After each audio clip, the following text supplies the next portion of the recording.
Warning, this video contains spoilers from Attack on Titan Season 4 Part 1, but no manga spoilers beyond that point. You have been warned. Enjoy the video. Thank you. You know, everybody's talking about Attack on Titan these days. A lot of people talk about the ethical questions it poses, the historical parallels it makes, or they just, argue about CGI. But I haven't really seen many people talking about how it incorporates Norse mythology. I'm not an expert on the subject, but there are a couple things that I noticed personally, and then I decided to do some research, and I figured I would share all the different parallels that I found. It is safe to say that Attack on Titan is heavily inspired by, if not literally based on, events from Norse mythology, but I don't want to waste any more time. Let's just get started. Let's start with the most obvious one. We have Ymir. This is the one that I noticed even before doing my research. In Norse mythology, Ymir is the first living being. He's created from the melting ice of Niflheim and is the father of all the frost giants. The Norse gods that we're all familiar with, the Aesir, led by Odin, killed Ymir and used Ymir's body to create the world. The parallel here is obvious. Ymir in Attack on Titan is directly named after Ymir in Norse mythology. All the people who can turn into Titans are subjects of Ymir in Attack on Titan. Also, the fact that Titan powers are passed down by literally ingesting part of the body of the previous Titan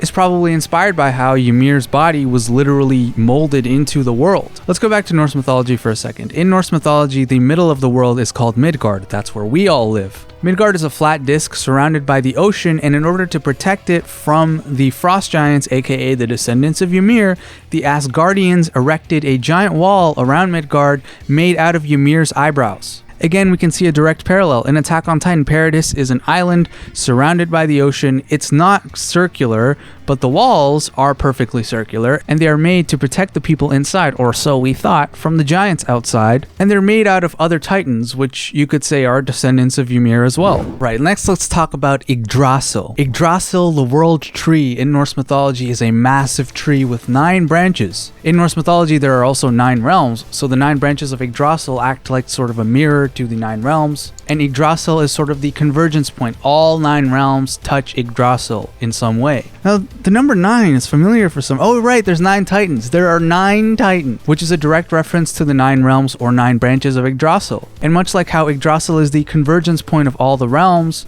all Eldians, aka all Titans, are connected through the founding Titan, which is referred to many times as the coordinate, aka the singular convergence point of the entire Eldian people. But wait, there's more. Yggdrasil also has 3 roots, and one of those 3 roots leads below Asgard to a place called the Well of Urd, and this is a place where the gods have their daily council. The Well of Urd is very important and is guarded by these 3 sisters known as the 3 Norns. Their names are Urd, Verdandi, and Skald. Their names aren't really important, but they are also representative of the past, present, and future. In Attack on Titan, the 3 walls are a direct reference to the 3 guardians of Urd, Maria, Rose, and Sina. While the names are not connected, it seems pretty clear, based on the fact that they're all feminine names and the fact that there are 3 of them, that this is a direct and intentional reference. Also, do you guys remember that cult of wall worshippers from the earlier seasons? They literally worshipped the walls as like gods. The whole situation is very clearly inspired.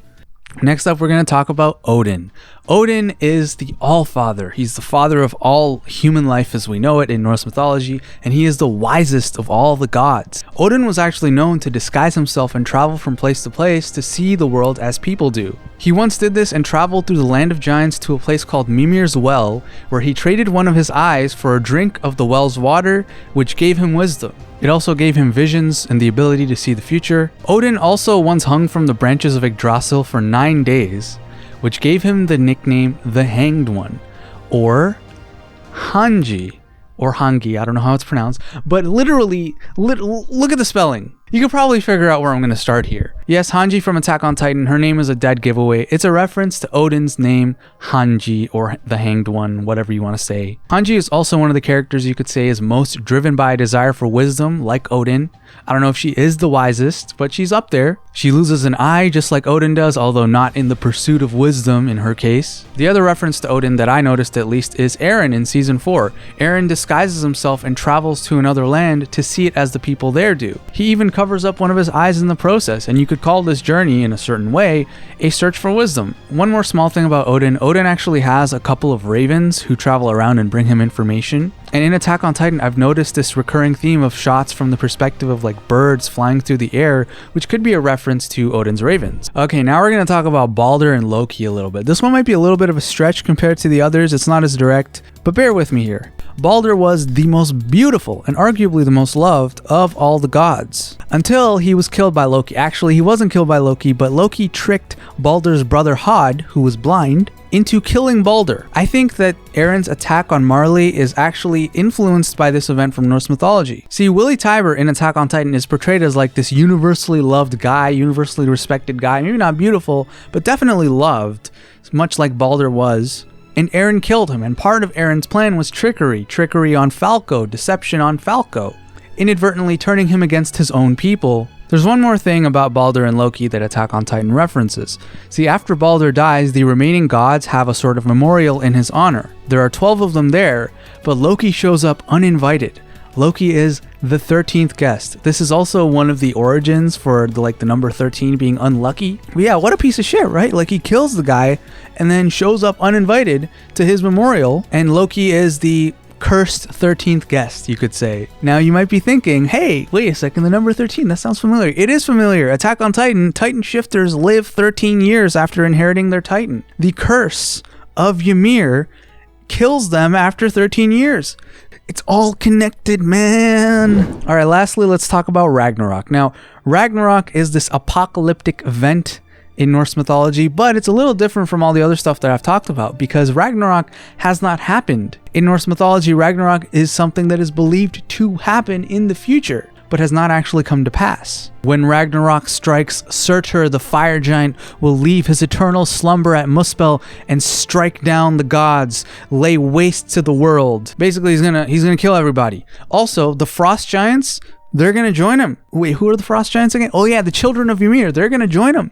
All these giant creatures are going to team up and kill all the Asgardians and also everybody else. I think it's safe to say that the rumbling in Attack on Titan is directly based on the concept of Ragnarok. It's this looming apocalyptic event that everyone is scared of. They're all like, oh, the rumbling, we got to be careful or they're going to release the rumbling. And what happens when the rumbling is released? Well, all the colossal titans, all of these giants, will leave their eternal resting place and lay waste to the whole world. The children of Ymir will take their revenge because in Norse mythology, the children of Ymir are enemies of the Asgardians. For anyone wondering, most of the information that I got about Norse mythology came from the book Norse Mythology by Neil Gaiman. I think it's a great book. I recommend it to anyone who's interested in Norse mythology. It's very readable, it's very entertaining, and as far as I'm aware, it's pretty accurate. But if there are any inaccuracies in my information, I'm sorry. Like I said, I'm not an expert. I just read a little bit about it and then decided to share what I learned. If you like this video, feel free to let me know and give me some feedback. I do want to make another one of these after the last part of the anime comes out. Before I go, I'll leave you with a question. Is there anything that you noticed a reference to, Norse mythology or otherwise, to anything in Attack on Titan? Or let me rephrase, anything other than Nazi Germany? I mean, we all know that one already, right? But yeah, that's it for me. If you enjoyed the content, like, comment, sub, all that stuff, and I'll see you next time.